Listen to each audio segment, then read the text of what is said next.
Meus amigos, voltamos a falar sobre essas decisões todas aí, com avanços e retrocessos em decisões judiciais de quinta para cá. Primeiro, a concessão daquela desobrigação de que os professores fossem às escolas, o que está em decreto do governador Dória. Daí nós falamos aqui com o representante da PUESP local, a Neuzinha, sobre isso. Ela manifestava aí o seu contentamento por essa decisão daquele dia, porém já na sexta a história virou porque o tribunal derrubou a liminar que impedia a reabertura das escolas. E aí a situação mudou, restando saber de lá para cá o que a PUESP pretende fazer diante desse revés. Por isso que vou conversar com a deputada estadual Maria Isabel Azevedo Noronha Bebel, mas nesse caso por ser presidente da PUESP. Bom dia, Bebel. Bom dia, Daércio. Bom dia todos que nos ouvem através da Rádio Saudade de Matão, e cumprimento também todos os cidadãos e cidadãs de Matão. Sim, está um jogo de braço, que não deveria, na minha opinião. Eu acredito que os números falam por si, né? Nós estamos aí num avanço acelerado do coronavírus no Brasil, no estado de São Paulo, né? E pesquisas apontando de tudo quanto é lado, né? Veja bem, ontem eu até suspeitava, não tinha certeza, mas ontem no Fantástico passou que o avanço do coronavírus em Manaus tem a ver com a volta às aulas, né? Pode ter vários fatores, que disse o cientista, mas preponderantemente a volta às aulas, que lá as aulas voltaram. 218 mil alunos voltaram, né? E contribuiu para um quadro quase que difícil de reverter em tempos, em pouco tempo. Vai demorar aquilo lá, né? Outros estudos apontam que o Brasil vai ser totalmente tomado pela pandemia nos termos que está em Manaus, né? Então isso me preocupa muito, como que os governantes não querem ter ouvidos para isso e acham que a volta às aulas, né? Porque a volta às aulas e tem a questão psicológica do aluno, sim, tem a questão, mas tem a questão da vida. A vida está acima de tudo. A vida é acima de tudo, né? A nossa luta é em defesa da vida. E isso a PUESP tirou no seu primeiro Conselho Estadual de Representantes, lá em março, quando a pandemia já começou, né? Então, como uma opção, você falar, então, abandono as aulas? Não, a gente tentou fazer propostas para o secretário, tentamos 1000 diálogos, né, para ver como é que as crianças, elas aprendessem, enfim, tudo isso. O que a gente vê, parece que isso foi legal também ontem, um dos pesquisadores colocam que o essencial é ouvir os professores. E a gente não é ouvido. Isso que é triste. A gente não é ouvido. Simplesmente quer que a gente vá na marra agora para as escolas. Bebel. Tem municípios que têm decretos. Oi?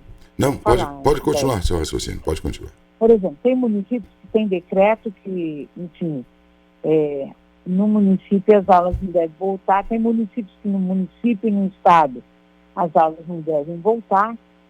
Esses onde município e estado as aulas não devem voltar e apontam, por exemplo, pego até o ABC, pego Orlando Morando, que é do PSDB do Dória, tá? De São Bernardo do Campo. Lá as aulas vão voltar 1º de março, ele aponta para o 1º de março. E ele peitou o governador, né? Então isso, ele está fazendo o que ele quer peitar, ou porque ele tem claro que lá já computa mais de 4 mil mortos, ele está preocupado com isso, né? E onde não tem mortos, então precisa ter mortos para poder tomar uma decisão, né? Então, isso é muito importante. Eu acho que a gente quer, na verdade, sim, que as crianças aprendam, mas a gente também não quer pôr a aprendizagem acima da vida agora. O artigo 5º da Constituição coloca a vida acima de tudo. Os demais direitos vêm depois. Mas o direito à vida, ele é estrutural, ele é acima de tudo. Depois vem os demais direitos. A educação, a saúde e tudo mais. Bebel, eu não consigo entender, e é muito difícil realmente entender esta atitude do governador, porque ele praticamente fecha um estado inteiro sob o forte argumento de que há riscos e que, portanto, é preciso criar uma situação de restrição tal que iniba a propagação desse vírus. E, ao mesmo tempo, insiste, assim, de um modo veemente, nessa volta dos professores às salas de aulas, os seus departamentos, enfim, no setor de educação. Então, como é muito incoerente, eu cheguei a pensar, isso é uma birra do governador contra a categoria? Chegou a esse ponto? Eu acho que sim, né? Eu acho que só que ele está brincando com vidas, né? Se fosse uma outra coisa, qualquer outra coisa, ele tem direito a fazer o jogo de braços dele. Faça. Mesmo assim, tem que estar assentada, né, qualquer posição da gente dentro de uma razão, de uma racionalidade, né? Nesse caso, é uma birra e é irracional, é insensato, né? É irresponsável, né? Estou chamando disso, porque eu não vejo outra coisa que não, como você fala, Daícia, eu não posso, ele fecha tudo, ele radicaliza, ele atinge as atividades econômicas todas, né? Mas, no que diz respeito à escola, que pode funcionar em casa, que pode funcionar, né, de forma virtual, ele quer que os professores vá até a escola. Os alunos, agora ele segurou para até 8 de fevereiro. Naquele momento, quando eu falava com você, né, ele queria que começasse a partir de 1º de fevereiro. Então, jogou para 8 de fevereiro que os alunos também devam ir, né? Agora ele quer que os professores vá até a escola. Lá, se tivesse computador para todos os professores, tá bom. Se for um professor em cada sala de aula, você isola, ok. Mas, por outro lado, não tem computador, né? Tem escola que tem 7, tem escola que tem 8. Eu, se fosse professor, eu não levaria meu computador, por exemplo. Se eu vou... Toda a fábrica, né, e é isso que eu vou orientar, toda a fábrica, ela dá a máquina para o trabalhador trabalhar. Por que nós temos que dar o nosso instrumento de trabalho para o governador? Então, isso para mim, só falta ele dar chicotada, bater, porque fazer o quê? Tá? O que nós vamos fazer? Até agora nós focamos, todo mundo, o professor trabalhou e muito 2020, nós não somos vagabundos. Né? Não somos, entendeu? Então, os efeitos são mais importante categoria, os efeitos da vida deles, né?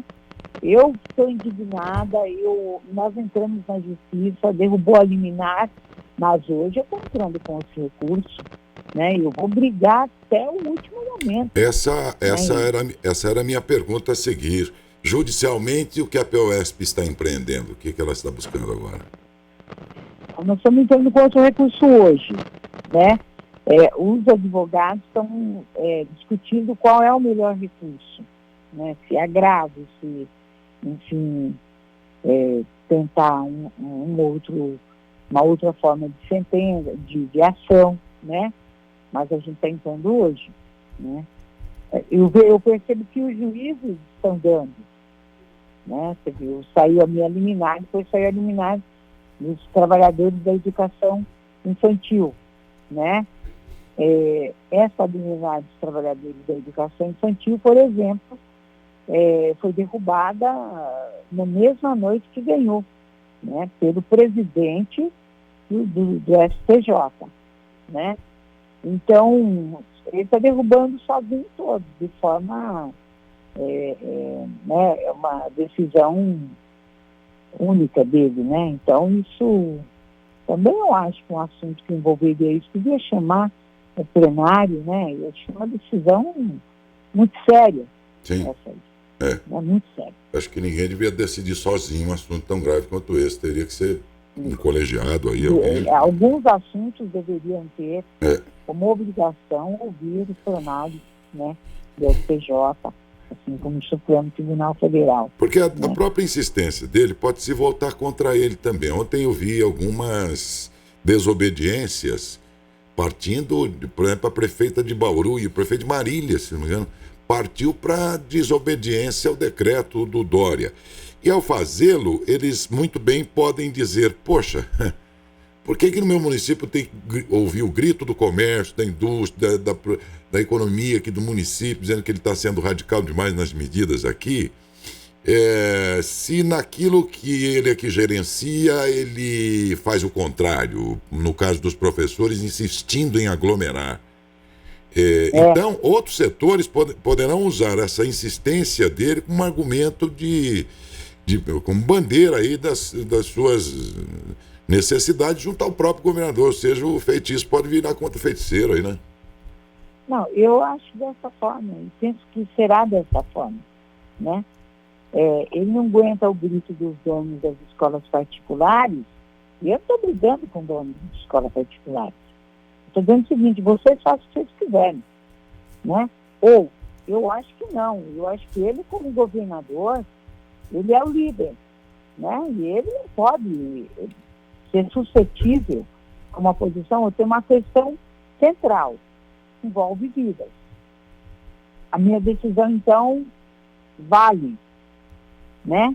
Para uma coisa, mas não vale para outra coisa. Ô Bebel, deu a impressão aqui de que você supôs, ou pelo menos deu a entender, ainda que não fosse sua intenção dizer isso, que o setor privado da educação é que estaria, digamos, com um lobby, e que para isso, então, o governador, como chefe da parte da educação estadual, teria que flexibilizar no setor dele para depois dar a razão para uma liberação das escolas particulares? É isso. É o setor privado. Porque quando nós fizemos a carreata no Palácio, o dono o governo estava firme na não volta às aulas. Entendeu? Aí o dono da escola privada foi à televisão e disse, se o setor público, que fez um desafio, né, não está pronto, se as escolas públicas não estão prontas, nós da privada estamos e vamos voltar. Sei. Entendeu? Eu nunca me esqueço dessa frase. Fez uma carreata igual a nossa na Paulista. Então aí está de novo uma briga entre público e privado na educação, né?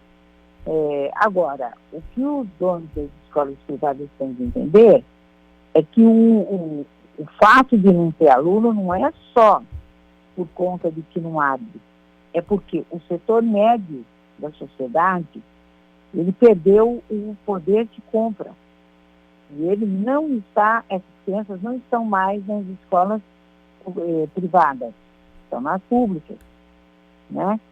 Mais migraram no ano passado, mais de 5.000 crianças da privada para a pública.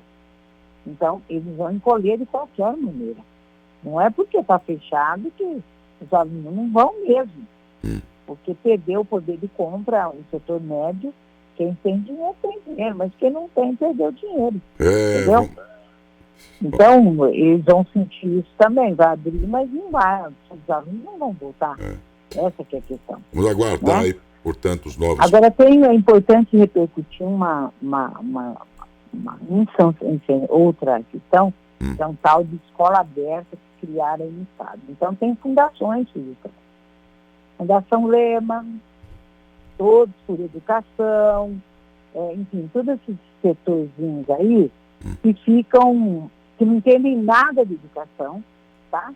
Mas querem ditar, né? Tem um peso, quer fazer peso, e aí então o setor privado faz isso. Você vê na Globo, uma representante dessas escolas abertas, aí eu vou defender escolas abertas, eu defendo escolas abertas, com vida, não com defuntos, tá? Ok. Em casa.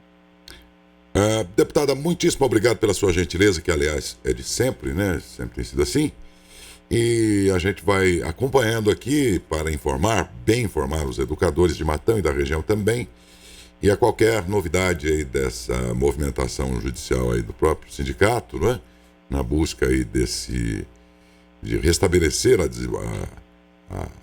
desobrigatoriedade, no caso, é estabelecido pelo decreto, a gente vai informar e sempre através de liderança, como fizemos aqui com a deputada agora, assim como fizemos na sexta com a Neuzinha da POS, enfim, sempre que a gente vai buscar aqui a melhor fonte para informar aos professores e alunos também, pais e alunos. Muito obrigado à senhora, um bom dia, boa semana, deputada. Bom dia, Daécio, bom dia a todos que nos ouviram, um forte abraço para todos, cidadãos e cidadãs de Matão, tá? Um beijo para a Neuzinha também. Muito obrigada.